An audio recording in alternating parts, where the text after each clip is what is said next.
Now for the fourth project I'm going to take you to Imperial College London, and there we will meet Professor Mustafa Djamgoz. Professor Mustafa Djamgoz is unique in the world of bioscience in that he is a dual discipline professor in neurology and in oncology, and he will tell you about the marvellous breakthrough of this particular project.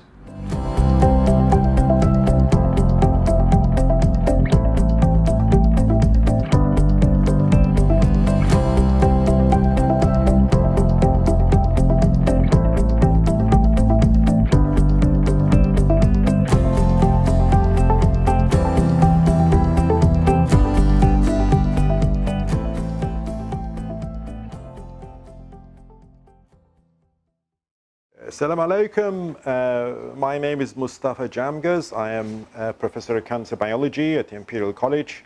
Before that, I was a professor in neurobiology. Very unusual, if not unique, combination of two professorships held at Imperial College. That is the basis, the foundation of our major discoveries in cancer. So about 15 years ago, I became interested in cancer. And this was curiosity.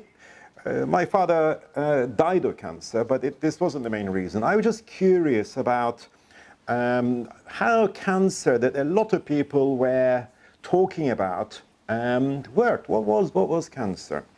And I asked for the first time in oncology the following question. In fact, two questions. First, do cancer cells generate electrical signals? And secondly, it turned out this was a very simple question, because we now know in hindsight that every cell in the body generate some kind of electrical activity. Even red blood cells that do not have a nucleus will have a membrane potential and so on. The second question was much more profound, and I asked that for the first time. And the question was, do cancer cells that are aggressive and able to spread around the body, which is the main cause of death from cancer, do they generate different electrical signals compared with cancer cells or normal cells that do not have the ability to spread or to metastasize? And so we did the experiments and made an incredible discovery. This discovery led to the identification of a voltage-gated sodium channel. So sodium is salt that is expressed in cancer cells from nowhere. So normal tissue do not have these proteins, and during the cancerous transformation, certainly during acquisition of metastatic potential, this protein is expressed and cells absorb a lot of sodium. So the first thing I can mention, or I can mention in passing, that salt is like poison to cancer patients. And the consequence of this salt coming in is to lead to an acidification of the cell surroundings and start digesting the cell surroundings, opening the space for cancer cells then to spread. And once they spread and get into the circulation, they can end up anywhere and cause a major health danger. So we're in the electrophysiology laboratory. This is where we study the cancer cells' electrical signaling.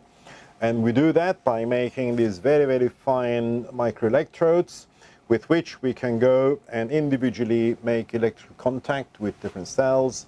And it was this technique that led to the discovery of the voltage-gated sodium channel. This is a very, very powerful technique which can enable us to study how a single protein, an individual protein, is working and functioning in real time in front of our eyes.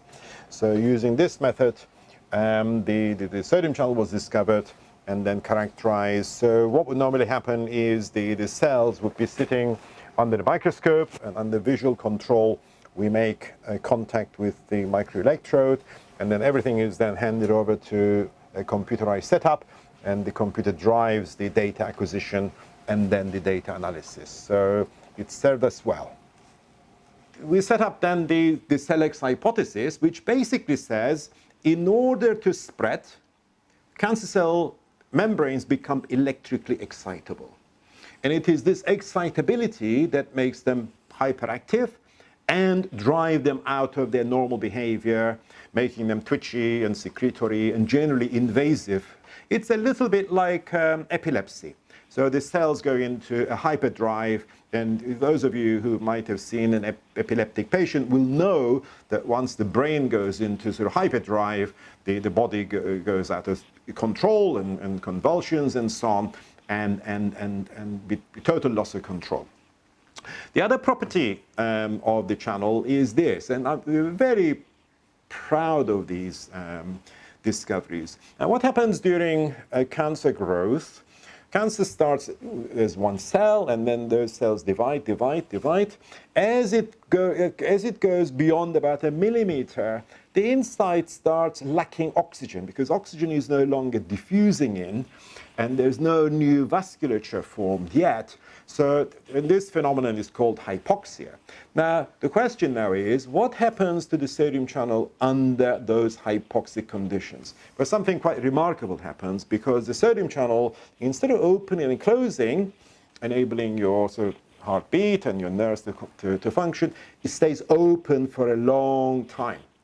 That means a lot of sodium now starts coming in, and this acidification process and the invasion is promoted, and it is well known that hypoxia promotes cancer invasiveness and so on. So now we have a second tool against cancer and metastatic disease specifically, because by blocking this persistent current, we can suppress the invasion process. We've done this on many different cancer cells, and independently it's also been shown in vivo in animal experiments. So the drug that can do that is ranolazine, that's been patented by us as a novel anti-metastatic agent. So there are two main properties that enable the sodium channel in metastasis to be clinically viable and clinically exploitable. Now, where does this phenomenon occur? We discovered it originally in prostate cancer, and then we and many others around the world have shown exactly the same phenomenon in just about every cancer looked at, including major cancers like breast, colon, lung cancers, at least 3 different types: small cell, non-small cell, mesothelioma, and ovarian cancer, cervical cancer, stomach cancer, and the list goes on. In short, the discovery of the voltage-gated sodium channel as a metastatic mechanism in cancer is a pan-carcinoma phenomenon. In other words, it occurs in many different cancers, which means, of course, that any medication, any therapy that will develop targeting the sodium channel will have a huge marketplace. We're talking of most of the major cancers. We ourselves have just started working on brain cancers, and already are getting some promising results. Let's talk a bit more about the drug that we have patented for use against metastasis, as anti-metastatic drug. This is ranolazine, and we have pieced it together, and knowing all the facts of what sodium channels do and what sodium channels experience under hypoxic conditions, and what are the knock-on effects, and then how to take care of these things.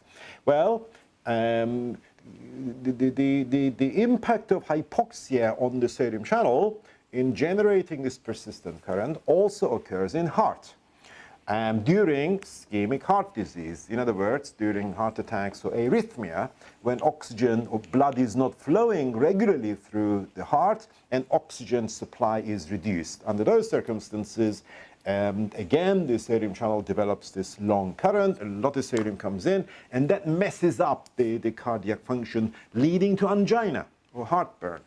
So ranolazine was originally designed to block the persistent current. It's an anti-angina drug, and hence enabling you to, without blocking the transient component, which enables your heart to beat and so on, as a safe, chronically usable drug.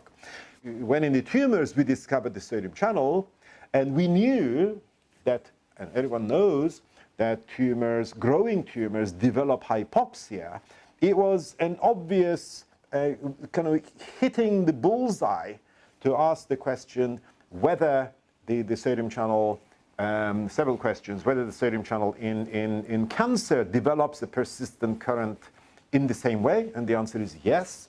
And whether ranolazine would block that persistent current as it does in heart, and the answer is yes. So we have patented ranolazine, and all drugs similar to ranolazine that could be used against metastatic disease. So the advantage is we have a lot of possibilities here, and the drug is safe. This is a whole new management possibility in cancer or metastasis, this deadly disease in cancer.